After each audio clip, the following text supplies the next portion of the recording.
Bom dia, boa tarde, boa noite, Volta Redonda. Hoje a gente está aqui nesse processo de debates envolvendo a campanha eleitoral para a Prefeitura e para a Câmara de Vereadores de Volta Redonda.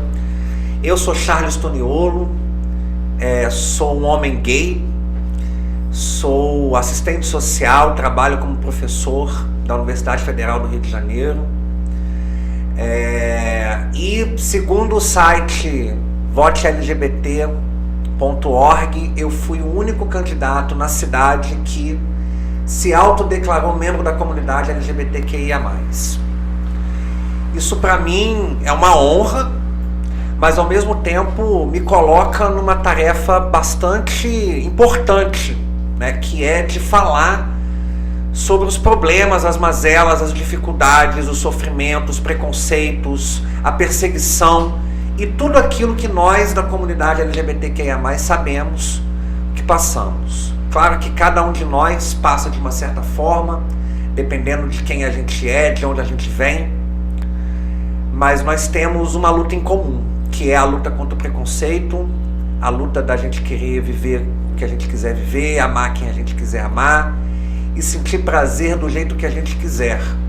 E que essa luta não é uma luta só nossa, é uma luta de toda a humanidade.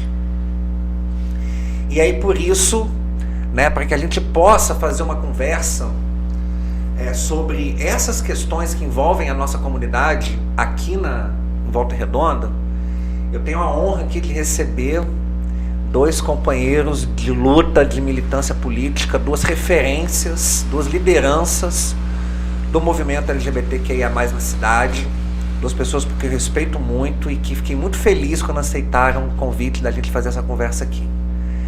Então, Rodolfo e Lia, muito obrigado. Vou passar a palavra para vocês se apresentarem um pouquinho, pode ser primeiro a Lia, depois o Rodolfo, pode ser? Vai lá, Lia. Boa noite a todas e todos. Eu sou Lia, diretora do CEP, estou na direção do CEP agora, na Secretaria de Funcionários. Sou militante LGBT também, sou pansexual, mãe de 2 filhos lindos, feminista, antirracista, anti-LGBTfóbica, flamenguista, preciso dizer. Sim, somos. Ajudo na construção do Frente pela Diversidade, do Mães da Resistência, 2 movimentos sociais que eu amo construir. Um deles nasceu em 2020, o outro é nacional, e aí a construção vem de lá do Nordeste até chegar aqui na gente, né? E me colocaram como coordenadora do Médio Paraíba, e aqui estou eu, tentando e caminhando, e é isso. Estou aqui para aprender, sobretudo, e para ajudar em toda e qualquer construção que dê direito e garantia de vida à nossa comunidade. Saudações a todas, todes e todos. Salve Volta Redonda. Eu sou Rodolfo, também sou um homem gay, cisgênero, sou professor de Sociologia, construo o movimento Frente pela Diversidade junto com a companheira Lia desde 2020. Estou diretor do CEP na Secretaria de Combate às Opressões e Gênero e também atual presidente do Conselho dos Direitos das Pessoas LGBTQIAPN+, de Volta Redonda, né? Então a gente está aqui, agradeço o convite do Charles para trocar essa ideia e vamos embora. Show de bola. Rodolfo começou a falar, né, desse lugar que ele ocupa hoje, que é o Conselho Municipal dos Direitos da Pessoa LGBTQIA+, e que nós sabemos que não foi um processo rápido nem tranquilo, né? Porque quando a gente vai falar da necessidade de se provocar políticas públicas para a comunidade LGBT, a gente esbarra, né, em todo o conservadorismo, em todo o preconceito que envolve a nossa comunidade, que envolve a importância do poder público nos olhar como nós devemos ser olhados, né? Então, assim, já quero de antemão parabenizar, né, os movimentos da cidade, daqui de Volta Redonda, né, os coletivos, por essa conquista, né? A gente tem já, eu fui representante no Conselho Estadual dos Direitos da Pessoa LGBT, mas isso já tem 10 anos. Quer dizer, já era um conselho consolidado, né, estadualmente. E só agora a gente teve o Conselho Municipal de Volta Redonda. Então quero parabenizar por essa conquista. Eu acho que é algo que a gente precisa louvar, que é muito importante, sobretudo que a gente possa participar, né, desse espaço, porque é um espaço onde as disputas estão colocadas, né? Os preconceitos aparecem de um modo ou de outro, ainda que seja um conselho dos direitos da pessoa LGBT, mas a gente está falando de disputa de orçamento, a gente está falando de disputa de qual é a concepção de serviço público que a gente quer voltado para a nossa comunidade, né? E isso certamente é um espaço de disputa política, né? Então, queria que vocês falassem um pouquinho do Rodolfo, mas também ali, que eu sei que compôs esse processo, né? Como é que foi nessa conquista aqui em Volta Redonda e como é que foi essa relação com a Câmara, né, nesse processo? Assim, né, Charles, é importante também a gente falar, né, antes de tudo, para quem está escutando, caso alguém não saiba, assim, que os conselhos, eles são um mecanismo que está previsto, né, no nosso sistema político, de participação da sociedade, dos movimentos sociais, das entidades de classe, no processo das políticas públicas, ou seja, na construção das políticas que vão atender nossos direitos. E aí são organizações parte governo, parte sociedade, onde a gente tem a possibilidade de influenciar. A gente vem, né, Lia e eu, do movimento social, pautando isso já em um processo de 3 anos, né? Então é importante a gente destacar também que nesse processo foi a gente, enquanto Frente pela Diversidade, o movimento Sentinelas na Aldeia, né, que é um movimento que ali no chão do terreiro, ali de Umbanda, que vem construindo esse recorte, essa, né, questão da nossa comunidade dentro desse espaço religioso e comunitário, de outras pessoas que não são ligadas a coletivos, mas que somaram nessa luta, pessoas também que estão no aparelho público dos direitos humanos no município, que apesar da precariedade do seu trabalho, são comprometidas com a causa que tornou isso possível, né? E aí a gente, na cidade, tem que, na verdade, articular e fortalecer junto a essa construção de luta para que a gente possa chegar a pleitear esse conselho como uma ferramenta que a gente reconhece de participação política, né? Que a gente sabe que a gente tem uma composição conservadora, até reacionária na Câmara, que é muito difícil a gente penetrar, né, nesse caso, né, Lia? É necessário também saudar nesse processo todo de apontamento que o Rodolfo coloca, as pessoas que fizeram parte dessa luta do lado de fora de tudo isso, né, que estiveram ali lutando, pedindo para que esse conselho acontecesse. Não foi pouca luta, não foi. Essa luta vem de muito antes do Frente se somar a ela, né, de pessoas de lá de dentro da instituição, mesmo da institucionalidade, que já queriam um conselho, que já lutavam por um conselho, pessoas de dentro da nossa comunidade LGBT, QIAPN+, que já queriam um conselho, que viam a necessidade de um conselho na cidade e que vinham pedindo, vinham lutando, vinham construindo. E nós somamos a essa luta e peitamos e enfrentamos o conservadorismo dentro da Câmara e não foram poucas as sessões para aprovação. A gente era avisado em cima da hora. Muitas das vezes a gente, nessas possibilidades de votação, a gente largava o serviço e ia correndo para a Câmara, até culminar na última votação, que foi a última sessão da Câmara do ano de 2023, a última, que foi 9 horas da manhã, e foi a última pauta a ser votada. Perceba. A última antes do recesso. Percebam. Exatamente. E quase numa tentativa de do apagar das luzes, a gente faz o que quer, né? Se não tem uma mobilização ali também. Não, se a gente não vai, isso. Não existe. Assim. A gente meio que tem que ficar lá olhando, assim, constrangendo no mínimo. E ouvindo, tudo era muito mais importante do que colocar, de fato, a questão do conselho em aprovação. E quando nós conseguimos, foi muito foi emocionante, foi muito gratificante. Toda a nossa luta, toda a luta daqueles que vieram antes de nós, que nós saudamos aqui, por isso que eu lembro, diante da fala do Rodolfo, né? Trago a memória todos aqueles que vieram antes de nós, como você também, que há 10 anos atrás também fez parte de um conselho estadual e já via a possibilidade e a necessidade, a importância de termos um conselho aqui. Enfim, valeu a pena, mas é importante que a gente toque nesse detalhe, que é esse conservadorismo que existe na Câmara Municipal de Volta Redonda. Só para, assim, dar um adendo à questão do conselho, vamos aproveitar esse espaço para dizer, se tiverem denúncias, quiserem participar, quiserem conhecer, o conselho existe, ele está aberto à participação da sociedade. As reuniões, ele tem um Instagram, depois a gente pode indicar aqui, as pessoas podem seguir, tem todas as plenárias com as datas lá.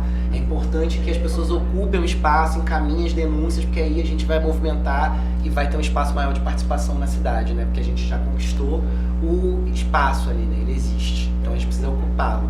É isso. Ele existe, ele é nosso. É da comunidade LGBTQIAPN+, de Volta Redonda, que existe e que não quer ser igual a hétero nenhum dessa cidade. A gente quer manter a nossa diversidade, porque somos diversos e diversas, mas a gente quer ter os mesmos direitos. É preciso pontuar isso, infelizmente, o tempo todo, porque nós não temos os mesmos direitos. Isso é algo muito próprio da sociedade que a gente vive, né? Assim, aparece na lei como se todos nós temos os mesmos direitos, isso, mas fica lá na letra da lei.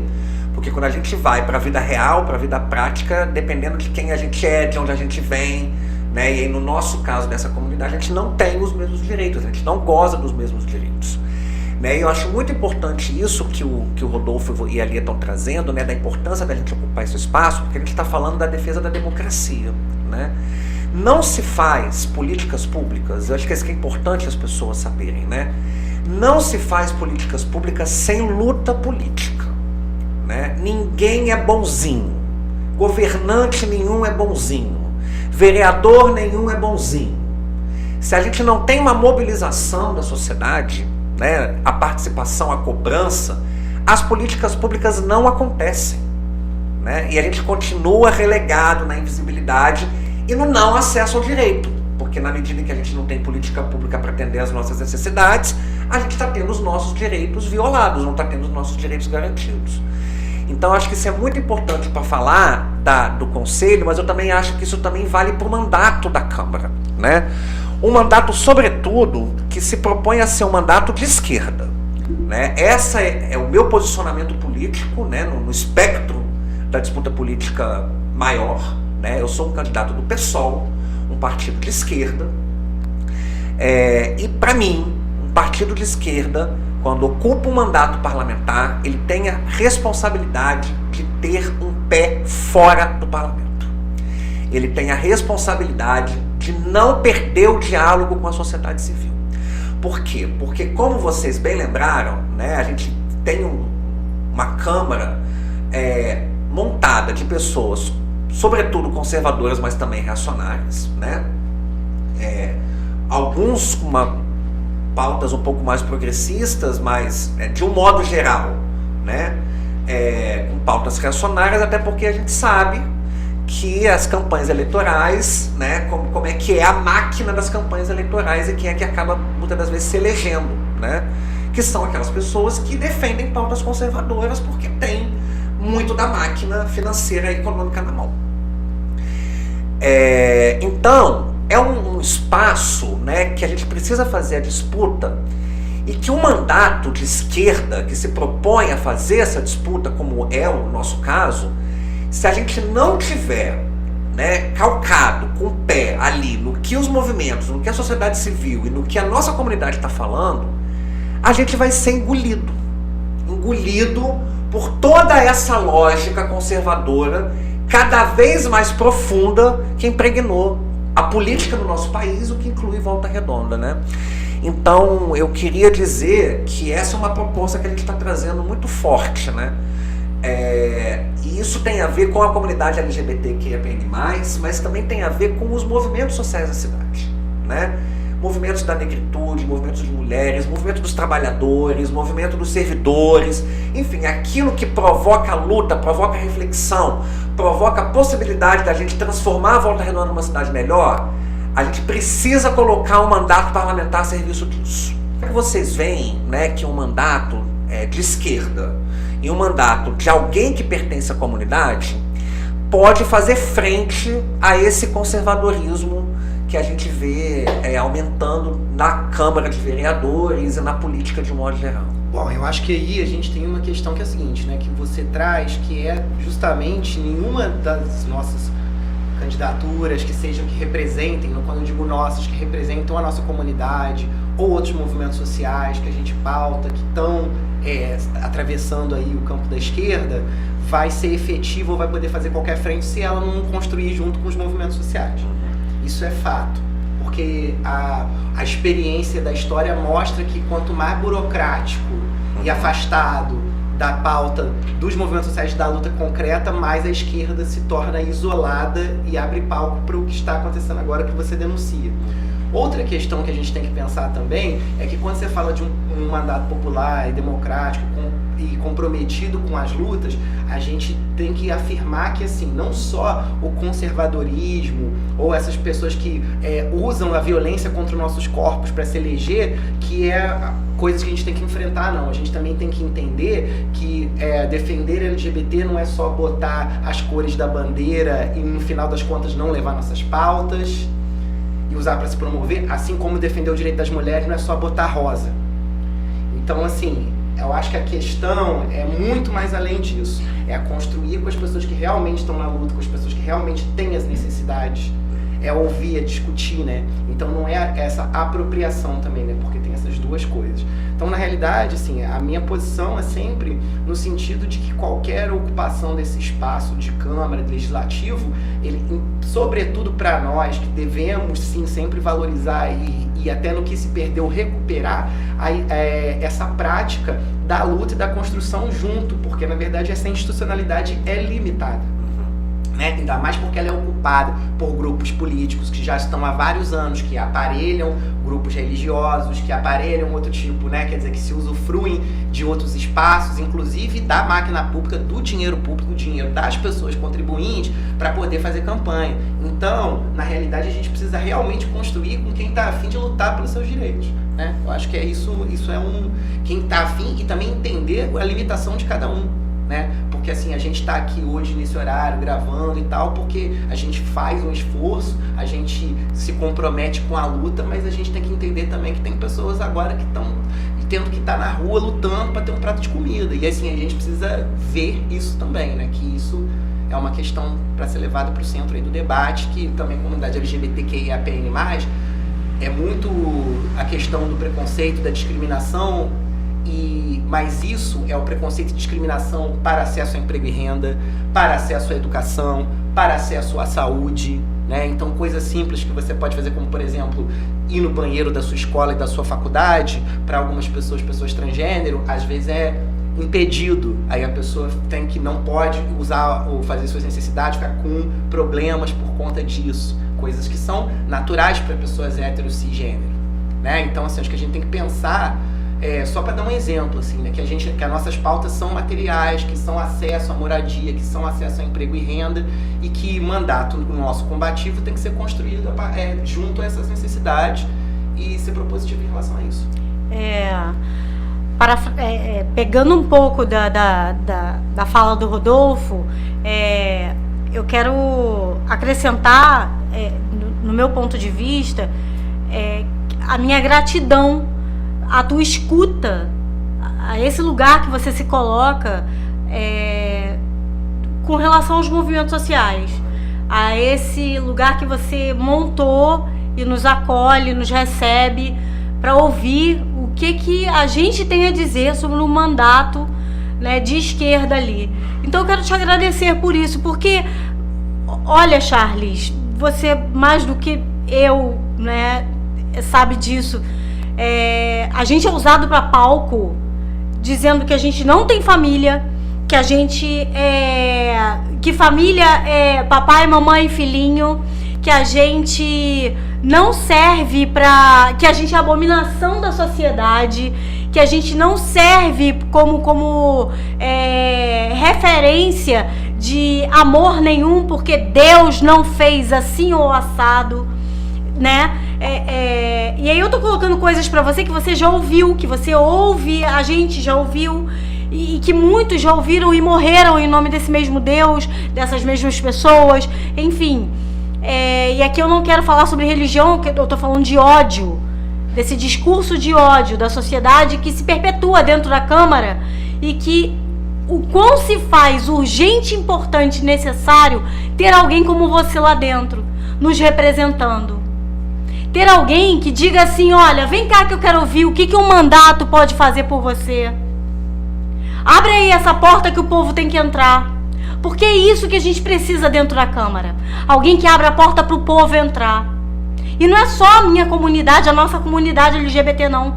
Tem muita gente morrendo, sofrendo nessa cidade, sem a menor escuta. Então eu quero te agradecer. E não é demagogia, é de verdade, é de coração. Sabe, porque política se faz assim, com afeto. Com esse olhar que você tá aqui pra mim, vidrado, querendo de verdade entender o que você pode fazer. E que sem mim, e que sem o Rodolfo, e que sem ninguém que tá aqui nesse estúdio agora, que sem ninguém que tá aqui nessa sociedade agora, de Volta Redonda, você não vai fazer nada. É esse entendimento aí. Que isso te coloque lá. E que Volta Redonda possa perceber o quanto é ruim usar o outro de trampolim pro ódio. Não porque não tem família, porque amor não é isso, porque isso não é livre amor. Não, LGBT não quer só a liberdade de ser quem é, não. Como um cis, como um hétero pode ter. A gente quer exatamente isso que o Rodolfo coloca. A gente quer saúde, moradia, educação. O maior índice de evasão escolar é da população trans. E aí eu te falo como diretora de sindicato. Te falo como cuidadora educacional, lotada na SME. Enfim, a gente quer mobilidade urbana, a gente quer segurança pública. A gente também quer tudo isso. A gente não quer apanhar, a gente não quer morrer. A gente não quer desrespeito, a gente também não quer olhar triste, nem piedoso da sociedade. A gente só quer estar lado a lado, todo mundo junto. A gente quer fazer a luta de classe, mas com dignidade de vida, podendo comer no final do dia. E não saindo daqui tendo a certeza que se eu for ali pro aterrado, no boi, eu vou encontrar as minhas colegas putas que estão lá, trans, né, tendo que lutar hoje pelo prato de comida delas e deles, né, naquele lugar. É isso. Poxa, fiquei até arrepiado ali, assim, com esse seu depoimento. Porque todos nós temos uma história, uma no mínimo, né? Uma história, e essas histórias, elas montam efetivamente uma tragédia, né? Uma tragédia social. Você falou aí do índice de evasão escolar das pessoas trans, né? Sim, não só, mas com mais ênfase por conta dessa exclusão institucional mesmo, né? A questão do banheiro que eu exemplifiquei é uma, assim, coisa que assim, que é falha natural para muitas pessoas. Enfim. Eu tenho, por exemplo, uma história aqui na cidade, né? Que na minha adolescência eu estava cursando um curso técnico no Colégio Getúlio Vargas, mas eu também cursava um curso do ensino médio, que na época se chamava científico, né, no Colégio Barão de Mauá. E no Colégio Getúlio Vargas, que era um colégio que eu já tinha feito meu ensino fundamental, eu fui parar numa turma do ensino técnico e eu sofri tanto bullying nessa turma, tanto bullying, que eu abandonei o curso. Se eu não tivesse o outro colégio que me acolheu como eu era, eu teria abandonado os estudos no segundo ano do segundo ano, ali no início da minha adolescência, né? Então isso é um depoimento que eu estou dando, mas isso reflete histórias de meninos, meninas, adolescentes que vivem, né, o bullying, vivem essas situações no espaço público, porque nós estamos falando de espaço público, nós estamos falando da escola, né? E que a gente não tem políticas públicas para enfrentar isso, para prevenir que isso não aconteça. A gente viveu durante muito tempo, né, uma fake news no nosso país de que existia um kit gay nas escolas, né? Que havia uma cartilha que ia ensinar as crianças a serem gays, ou lésbicas, bissexuais, trans, enfim, né? Todas essas categorias. Sendo que, na verdade, era uma proposta de um material de educação para a diversidade, educação para o respeito à diversidade, para a tolerância para com o outro, né? Não era de ensinar ninguém, porque essas coisas não se ensinam. A gente é o que é e acabou, né? Todo mundo fala, porque vai ter o beijo na boca na novela, então meu filho vai querer... Não, seu filho vai querer beijar na boca de uma pessoa do mesmo sexo se ele tiver vontade. Se ele não tiver vontade, ele não vai beijar, né? Isso não é um meio de comunicação, ou não é um material educativo da tolerância que vai fazer isso, porque nós somos o que nós somos. Então, esse debate aí, né, vem acontecendo com muita ênfase, sobretudo depois da era Bolsonaro, ou dentro da era Bolsonaro, né, e continua até hoje com esses ícones da extrema-direita difundindo essas fake news e utilizando o argumento de que isso, além de desvirtuar as nossas crianças, estaria dentro de algo que seria algo demoníaco, que é a tal da ideologia de gênero, né? Sendo que a gente sabe que ideologia de gênero não existe, porque os gêneros são reais. A verdadeira ideologia de gênero é eu estar aqui usar o bigode, o cabelo curto, e ali eu estar com o cabelo grande, o batom. Não entendeu? é? Porque, na verdade, assim, o arbitrário do gênero por exemplo, é a forma normativa como uma forma de eu me vestir, uma forma de eu parecer me enquadra como homem, uma forma dela se vestir parecer enquadra ela como mulher. Isso que é artificial. Ela poderia ter o cabelo curto, ela poderia não passar batom, ela poderia deixar... Até o bigode da mulher chama bolso. Uhum. Mas é um bigodinho, tá? Então, mas tem que botar outro nome, porque aí o outro nome já é um outro universo. Então, essa dualidade que coloca dois corpos, o corpo dito masculino, o corpo dito feminino, como coisas totalmente diferentes, o sol e a lua do mundo, isso é a própria ideologia de gênero, né? Isso é a própria ideia, quer dizer, é a própria coisa artificial que as pessoas têm que reafirmar o tempo todo e todo dia para poder continuar cabendo nessas caixas, assim. Então, na realidade, é essa a questão. Só que esse debate, ele vem, na realidade, de todo um movimento de afirmação que foi lucrativo e é lucrativo para muita gente, né? Quer dizer, a gente acabou de sofrer uma situação de LGBTfobia na Câmara, em que o sujeito entrou para um partido que se coloca nesse campo da extrema-direita LGBTfóbica e, como iniciação no partido, tem que cometer uma LGBTfobia, entendeu? Então, tem que se afirmar. Tem que se afirmar nesse lugar. Mas, na realidade, o que a gente propõe é um debate aberto e, assim, o letramento, né, a formação das pessoas sobre essas questões. Então, na realidade, eu acabei de fazer uma coisa na escola, eu sou professor, uma pesquisa com as alunas que elas queriam falar sobre violência contra a mulher. A galera, todo mundo fala que é contra a violência contra a mulher, mas na hora de tentar entender o que causa a violência, é sempre assim, não, mas é porque eu acho que o homem ele tem que proteger a mulher que é mais frágil. Então, ou seja, a proibição desse debate na escola não faz com que os meninos reflitam que tem traços da masculinidade deles que faz com que eles possam, em alguns momentos, acabar recorrendo à violência ou passar pano para a violência dos amigos, porque a gente, por essa perseguição, às vezes também se furta de falar enquanto educadores, entendeu? Então, esse é o processo. Na realidade, eles estão lucrando com a violência que a gente sofre, entendeu? E aí, acho que deu fama e deu dinheiro e isso se tornou um campo político, né? Por várias questões que eu acho que não cabe aqui discutir. E a nossa posição tem que ser a posição de reafirmar nossas existências. Então, nós estamos aqui, nós somos, não deixaremos de ser, não deixaremos de existir, né? Então, assim... E vocês vão ter que nos engolir. Exato. Eu sou a mosca, entendeu? Não adianta. Já, né, uma coisa assim... até uma referência aqui meio de lelê, assim, de Raul Seixas, mas assim, a ideia é que assim, que a gente, pô, não adianta você querer, você pode perseguir, você pode, né? Acho que a gente tem, mas a gente vai continuar nascendo, a gente vai continuar crescendo, a gente vai continuar sendo, porque foi dada a largada. Não tem retrocesso que eles possam impor que seja tão absurdo a ponto de silenciar completamente a nossa luta e as nossas existências.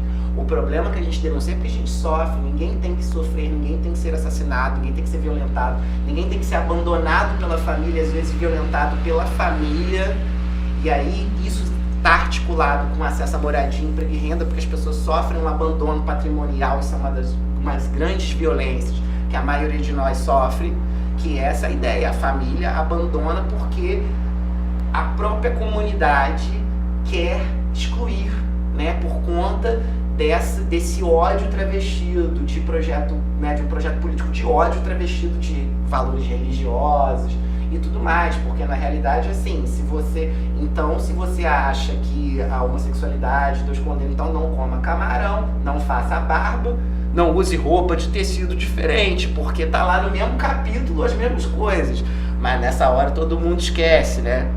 Então, assim... Nessa hora evoluímos. Nessa hora, então o pecado do outro é sempre pior do que o meu. E aí, nesse pânico moral, que essa galera cresce. E na desinformação, nas fake news, no terror que se faz, né? Então a gente tem trava diversos debates no dia a dia com isso, né? Quer dizer, eu tenho tido a título de comentário, a fake news do banheiro unissex, que é a ideia de que uma pessoa vai se passar por mulher para atacar outras mulheres no banheiro, que na verdade é só uma forma de impedir as pessoas trans de usar o banheiro, e isso causa várias consequências extremamente negativas para elas. É uma coisa que é repercutida por professoras que eu dou aula junto, assim, eu tenho que debater com as professoras essa questão. Eu tenho que mostrar para elas que não é por esse caminho, porque assim, o terror dessa parada chegou nelas, e na verdade é uma negação de direitos para outras pessoas, entendeu? Então assim, a gente tem que combater com informação, apesar da desinformação deles, é uma tática que eles vão e investem dinheiro nisso, né? Mas a gente tem que estar muito firme do nosso posicionamento e estar articulado coletivamente, né? Porque eu acho que o maior problema que eu vejo enquanto uma pessoa comprometida com essa luta e que sou professor e tenho comprometimento com o meu trabalho e que calhei de fazer licenciatura em Ciências Sociais quando o dito cujo inventou essa porcaria de negócio dessa fake news de kit gay, que foi exatamente em 2011, eu estava na graduação em Ciências Sociais, eu simplesmente não posso me furtar a isso, né? Porque assim, eu fui forjado nessa luta, nessa contradição, né? Minha vida profissional está nesse lugar, e aí assim, o que pior pra gente, tô dando um exemplo, mas assim, não é pra falar de coisa individual, é pra dizer que coletivamente o pior é a gente estar sozinho. Exatamente. O pior é a gente estar sozinho. Essa construção coletiva, aí eu acho que vem o que nos enfraquece. Então a gente precisa mesmo, apesar das nossas diferenças, e assim, com as nossas diferenças também, junto com elas, sem esconder, sem negar, construir mesmo, assim, entendeu? Eu acho que é isso. Então, e aí, com as nossas diferenças, por favor, com a nossa diversidade, sem tirar nem pôr, mas perceba a necessidade de um mandato onde não só acolha, não só, e aí para além da escuta, né, não só acolha, não só se paute a partir do que é básico, né? Do que está lá na Constituição, capítulo 5, moradia, emprego, renda, saúde, educação, mas também no sentido de que chame para, vem cá, vamos construir junto, justamente por essa diversidade. Justamente porque o que me importa, o que é bom pra mim, não, mas aí é amplo demais, como é que a gente vai dar conta? A gente dá conta à medida que a gente dá poder ao povo, à medida que a gente convoca o povo, à medida que a gente faz o povo gerir junto com a gente, que a gente coloca o povo para se escutar, que a gente coloca o povo a partir de seus bairros para poder observar aquilo que está sendo gasto, onde está sendo investido o dinheiro, aonde está sendo, por que essa lâmpada está queimada e por que tem vereador ganhando 10, 12, 15 mil, 18 mil, não sei quanto que ganha atualmente. Por que tem vereador com carro blindado e eu não consigo pegar um ônibus para ir para casa? Que não tem. Por que isso? Quando é que a gente começa a perceber que isso está desigual? Quando é que a gente... Por que tem catraca para eu entrar numa casa que se diz casa do povo? O que eu sou? A gente falou da violência institucionalizada contra a nossa comunidade LGBTQIAPN+, eu fico até acelerada. Mas a gente precisa pontuar também a violência contra a mulher. E é o tempo todo contra a mulher e precisa ter esse recorte. É inenarrável. Enquanto a gente não derrubar o racismo, a gente não vai derrubar o sistema. Tem que ter esse recorte racial. A mulher preta, ela sofre muito mais. A mulher trans preta, ela é violentadíssima pelo sistema. Por nós, enquanto povo, enquanto sociedade. Ela é invisibilizada, ela é violada, ela é retirada completamente de direitos e de dignidade de vida. Então, assim, é um mandato que se proponha a lutar por concursos públicos, sim, como foi o assunto anterior ao nosso podcast, mas que pense, então, em cotas trans. Vamos dar a oportunidade à nossa comunidade, já que não teve acesso igualmente a estudo, a viabilizar a entrada pelo concurso público. Vamos propor aqui o que a gente pode fazer de fato, emprego e renda. Vamos montar quiosque nessa cidade, vamos fazer food truck trans, vamos servir marmitex para CSN, na porta da CSN trans. Vamos botar lá com a população trans. Tem muita gente que cozinha pra caramba da nossa comunidade. Vamos montar uma cozinha coletiva, uma cozinha que seja construída para que a gente possa não só ganhar dinheiro, mas para gerir o esquema de cozinha, mas sustentar famílias. E aí importante nisso também, né, que acho que assim é um papel de que um mandato que nos represente possa, né, articular e ser potencializador disso, e também deixar o recado para a gente procurar de fato fortalecer, incentivar, consumir dentro das nossas possibilidades, cada uma possibilidade de consumo, né, as iniciativas da nossa galera. Entendeu? Exatamente. Porque as pessoas que estão querendo aí, botar a sua arte na pista, o seu rango, o seu trabalho nas mais diversas áreas, né? Na construção civil, na moda, na própria estética, né?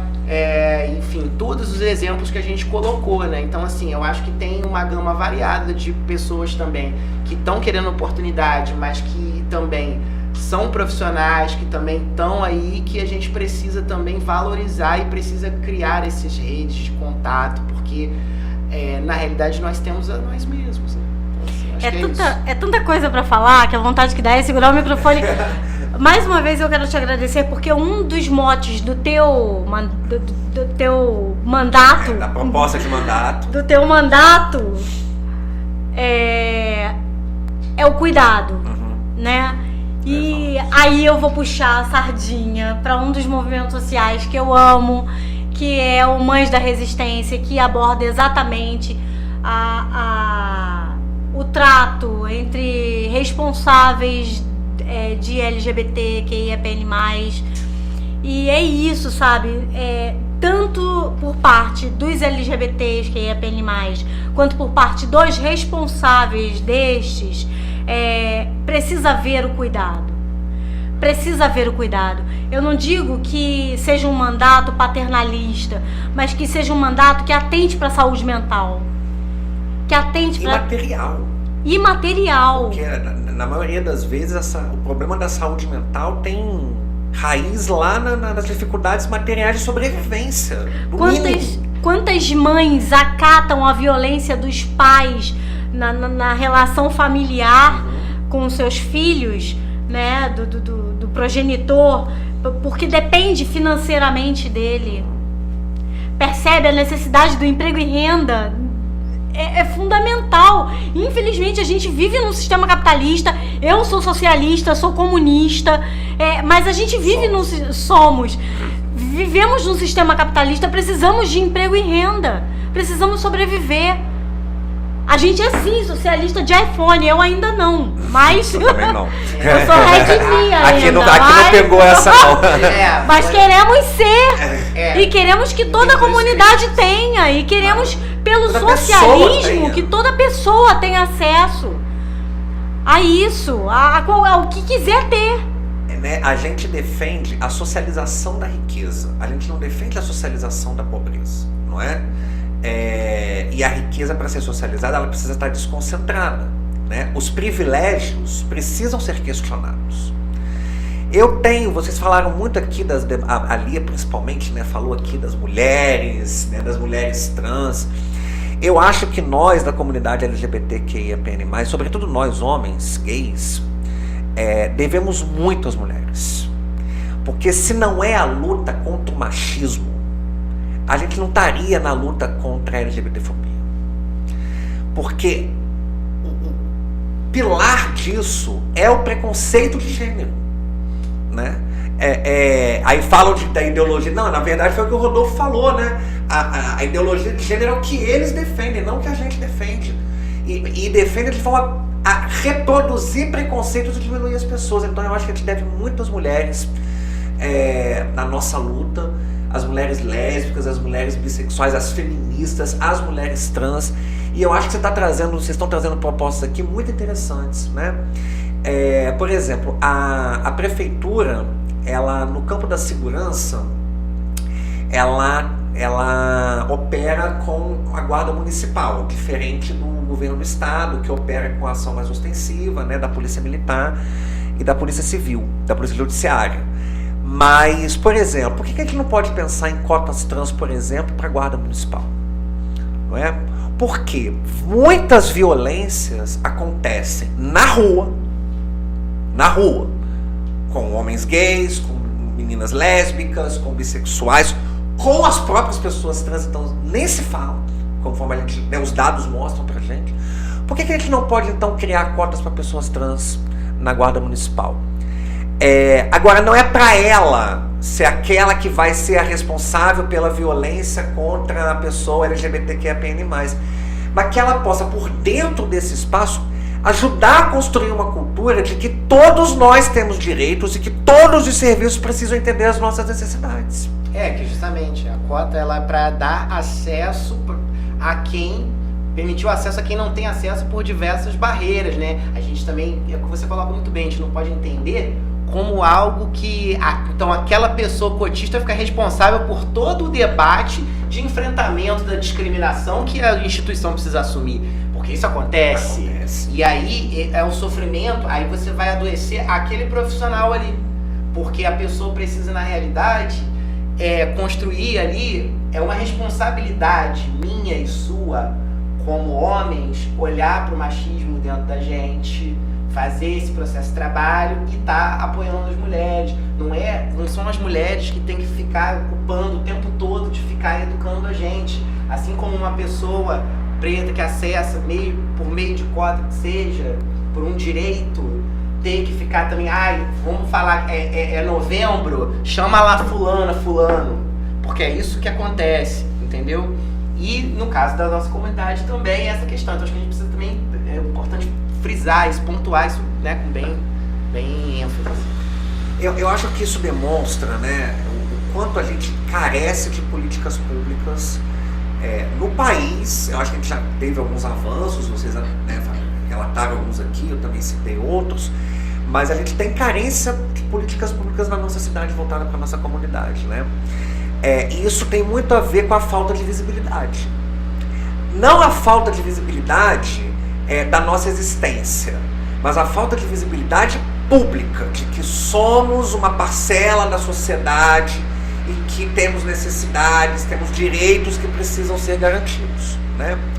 Porque assim, toda família tem alguém que é gay ou lésbica ou trans, toda família tem, não binário, toda família vai ter, né? Então, não é que a gente não seja reconhecido a nossa existência, mas ela é reconhecida de forma negativa, e por ser reconhecida de forma negativa, existe um movimento de não deixar que ela seja pública, né? E aí eu quero chamar a atenção para um fenômeno em Volta Redonda que é muito curioso, mas que eu acho que demonstra bem isso, que é a realização da parada da visibilidade LGBTQIAPN+, né? Visibilidade?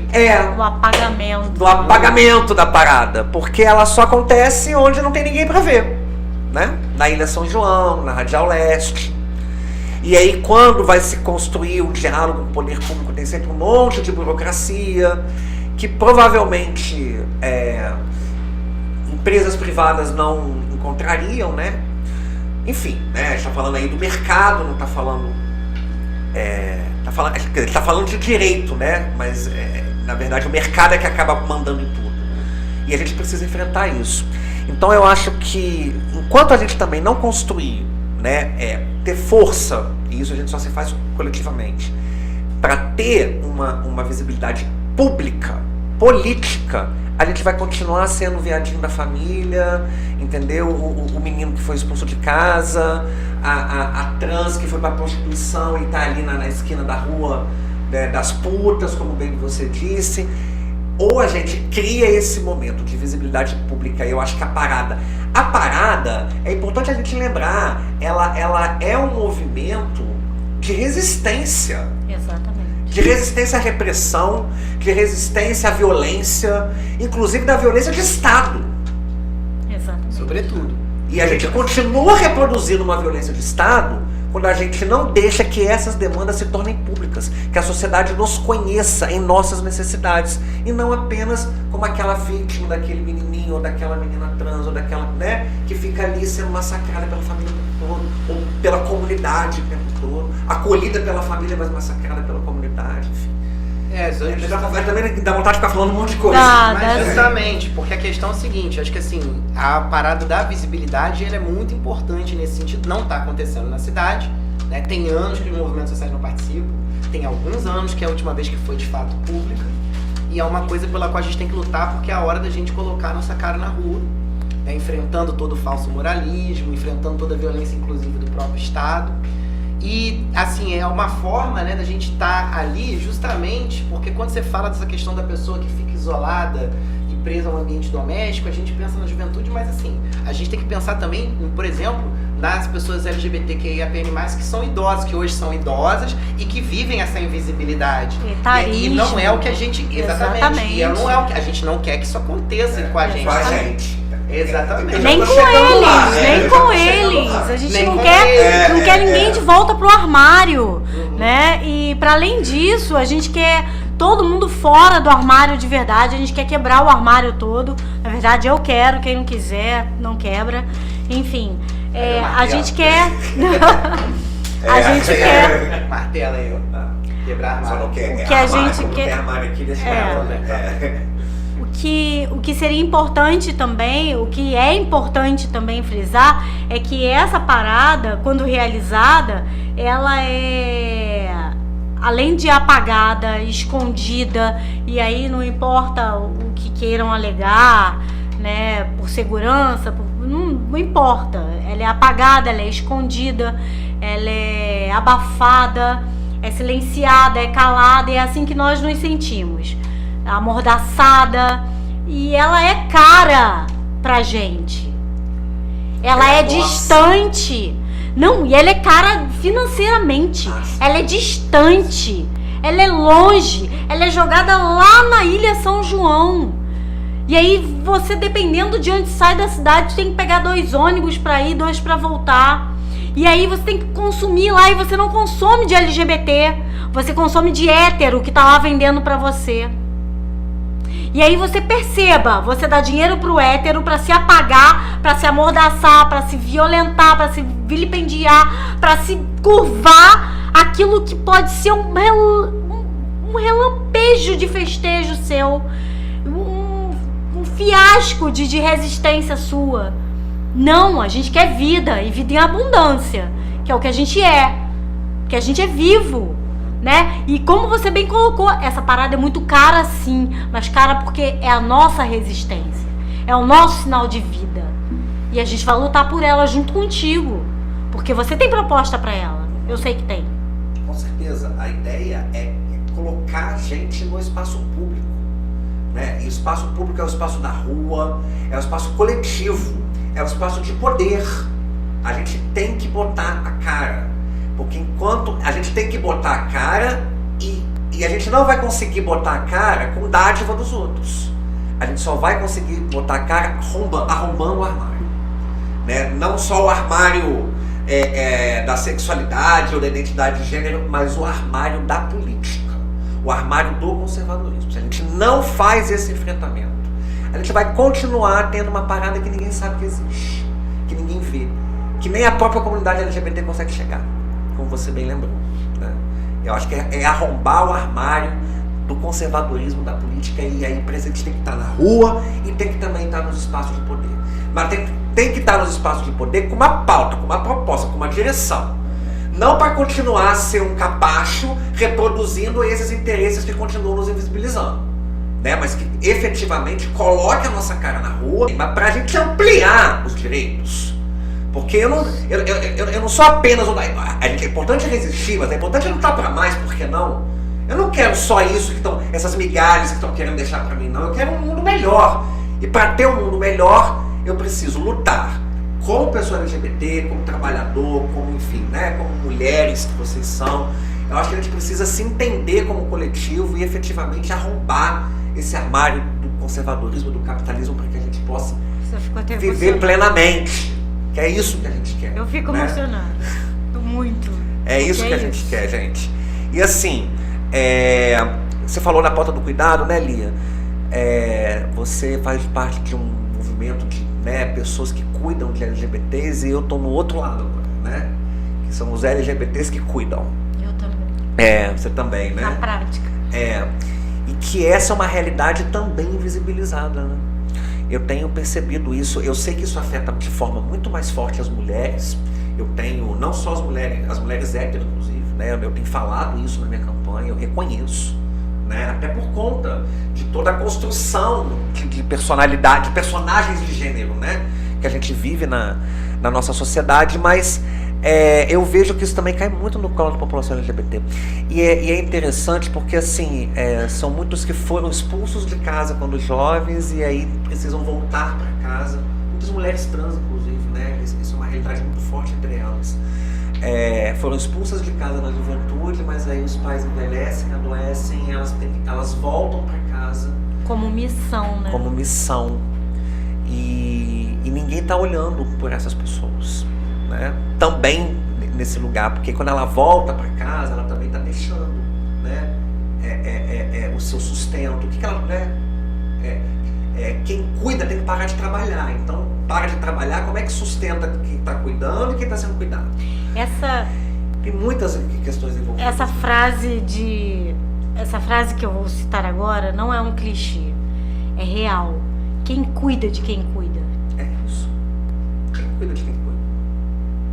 Mas para isso a gente precisa saber quem está sendo cuidado e quem não está, né? Para isso, eu queria que a gente começasse a caminhar para o final, que a gente falasse um pouquinho da importância dos serviços públicos voltados para a nossa comunidade, né? Muito se fala, e eu acho que tem alguns serviços que precisam ser serviços próprios, né? Eu pelo menos penso dessa forma. A gente já vem conversando, né, em alguns momentos sobre a importância da gente ter uma casa de acolhimento a vítimas de violência doméstica, né, assim como tem para as mulheres, né, a gente também tem para a comunidade LGBT, porque muita gente é expulso de casa, não tem para onde ir, porque muita gente é ameaçado na sua comunidade porque é trans, ou porque é gay, ou porque é lésbica, ou é ameaçado na sua família. Então a gente precisa de políticas efetivamente mais voltadas para o público LGBT, mas a gente também precisa capilarizar, né, as nossas demandas né, as nossas pautas no conjunto dos serviços e não ser apenas serviços especializados. Alguns sim, né, mas quando a gente vai lá no posto de saúde, a gente está sendo olhado pelas nossas necessidades. Quando a gente está na escola, né, quando a gente vai para um programa de habitação popular, a gente está sendo olhado pelas nossas necessidades. Então, eu queria que a gente falasse um pouquinho, para a gente encerrar, da importância de um mandato, né, para provocar políticas e para cobrar a prefeitura dessa necessidade da capilaridade da pauta LGBT no conjunto dos serviços ofertados à população. Acho que tem um papel importante no sentido até de trabalhar pela implementação dos protocolos de atendimento. Porque na realidade, o que acontece? O primeiro lugar que você vai chegar é no posto de saúde, na unidade básica de saúde, lá no postinho do seu bairro, ou no CRAS do seu bairro, né? Então, se você chega lá e a pessoa é homofóbica com você ou transfóbica, não entende, não quer saber como você quer ser chamado, não quer entender a sua demanda, não consegue, não tem condições disso, você já mata ali, porque você não consegue referenciar a pessoa e recomendar para outro tipo de serviço, né? A gente tem, com muita luta, né, nossa, do movimento social, a conquista da gente conseguir a política da PrEP, né, que é a profilaxia pré-exposição HIV, ou seja, um programa de tratamento que previne contra o HIV, da pessoa se infectar contra o HIV, imuniza contra o HIV. Faz toda uma série de outros cuidados que a gente conquistou em Volta Redonda, mas está num aparelho que está extremamente sucateado, apesar dos esforços dos profissionais, que é o CDI, né? Que é o centro que vai lidar com a questão das ISTs, e o prédio está abandonado e a situação está daquele jeito ali por conta, a gente sabe por quê, porque não se importam, né? O recado que passa pra gente é que não se importa com nossas vidas o suficiente para dar um cuidado naquilo ali, né? E aí tudo começa na atenção básica. Então, se na atenção básica você não tem os protocolos, você não tem o acolhimento, essa pessoa, como que ela vai chegar a outros serviços mais complexos, né? De maior complexidade. Então, assim, tem serviços específicos, de acolhimento específico, tem que ter, mas a pessoa vai chegar pelo posto, vai chegar pelo CRAS. Então, esse lugar tem que ser, até pra gente ter dados. A gente não tem dados de atendimento. A gente conseguiu alguns no conselho recentemente, que ainda a gente vai sentar e discutir isso, sobre PrEP, sobre atendimento de HIV, assim, algumas coisas. Mas, assim, a gente não tem, de fato, às vezes, assim, uma ficha. Até o governo federal lançou agora um protocolo novo aí de atendimento, né? Eu nem peguei no link ainda não. Que é o seguinte, para você poder ter dado, para você poder ter estatística, cara. Porque é isso, você não consegue, porque a gente não consegue nem ser um dado, uma notificação para que a gente seja ali um sujeito até para os números, até para a estatística, sacou? E isso acho que é uma coisa que tem que ser uma cobrança também do legislativo, no sentido de, talvez dentro das suas atribuições, conduzir uma normativa nesse sentido, sabe? Acho que esse tipo de pressão de construção tem que ser feita. Então a gente precisa também entender que a formação dos agentes públicos, que é uma coisa que já existe em Volta Redonda por iniciativa dos profissionais que estão na rede, né, que é importante, e da gente, que é o dos movimentos sociais, né, e que nem sempre somos convidados, porque algumas pessoas têm medo da gente, né, enfim, de perder sua boquinha, talvez. Mas o que acontece é o seguinte, que essa formação, ela é ofertada, né? Então, dentro das dificuldades, algumas vezes ela acontece por iniciativa dos profissionais, tá? Não é uma demanda. Não é política pública. Não é política pública. Deveria ser política pública. E outra questão, né? Ela é ofertada para os profissionais, mas também ela não é uma coisa mandatória. Então, o profissional que ele vai se formar, às vezes ele vai ouvir a mesma coisa na formação, porque na realidade ele tem interesse pelo tema.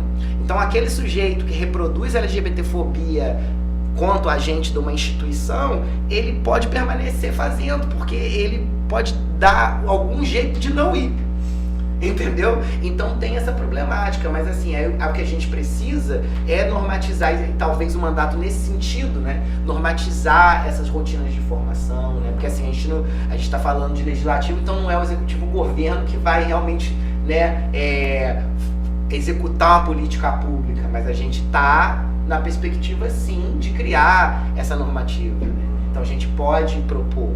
Eu acho que é isso. Sobretudo fiscalizar, né? Fiscalizar o que tem sido feito, porque é um projeto político. Eu já te dei a PrEP, eu estou usando aqui o teu exemplo, né? O que o Rodolfo colocou.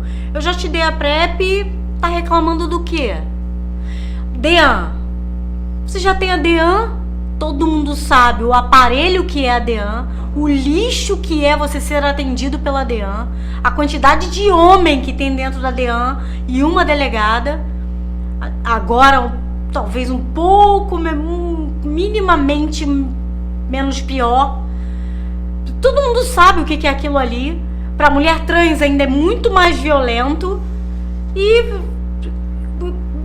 tem que fiscalizar, tem que chegar junto, tem que estar ali em cima. É um projeto político. Já tô fazendo e toma aqui, engole. Não, a gente não quer engolir qualquer coisa. Porque o hétero não tem qualquer coisa. Porque o macho dessa cidade não tem qualquer coisa. E a gente quer exatamente o que ele tem. A gente quer o mesmo direito. O direito de ir e vir, o direito de usar a saúde igual, o direito de usar a mesma educação, o direito de usar o mesmo ônibus, a mesma qualidade de ônibus, o mesmo trajeto, ou seja lá o que for, a mesma moradia, o mesmo bairro, a mesma segurança, a mesma iluminação de bairro. A gente quer exatamente igual.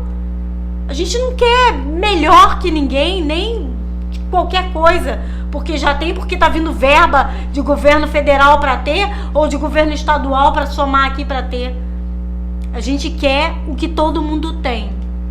É isso. E se fiscalizar, Charles, se fiscalizar, já tá excelente. Porque eu vou te falar uma coisa, meu amigo, ninguém ali fiscaliza.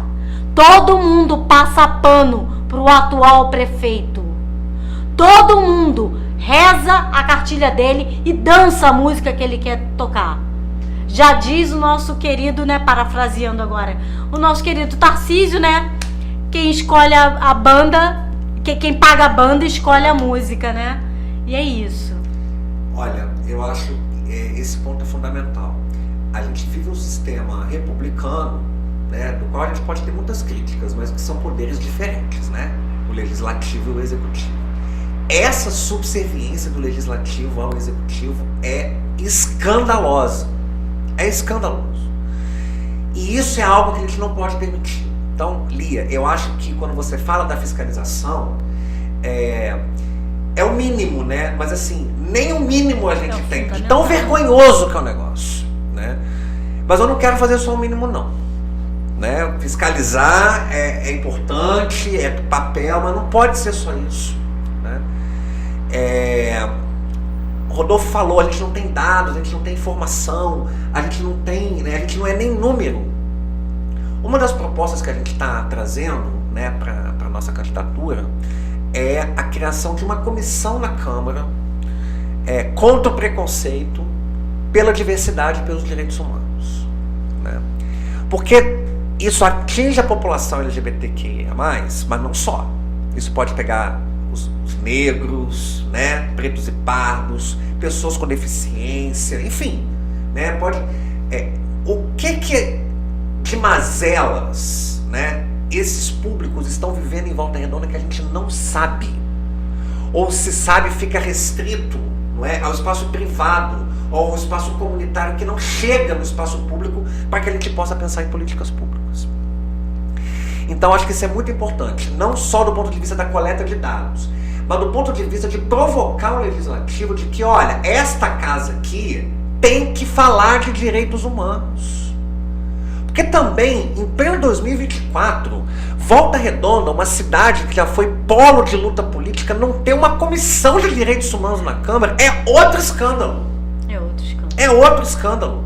Sendo que a gente tem em várias assembleias legislativas do país, se não em todas, e em vários municípios de médio porte, como é o nosso município. A gente não tem uma comissão de direitos humanos na Câmara de Vereadores. Né? Para isso, eu sei que isso não são tarefas fáceis. Né?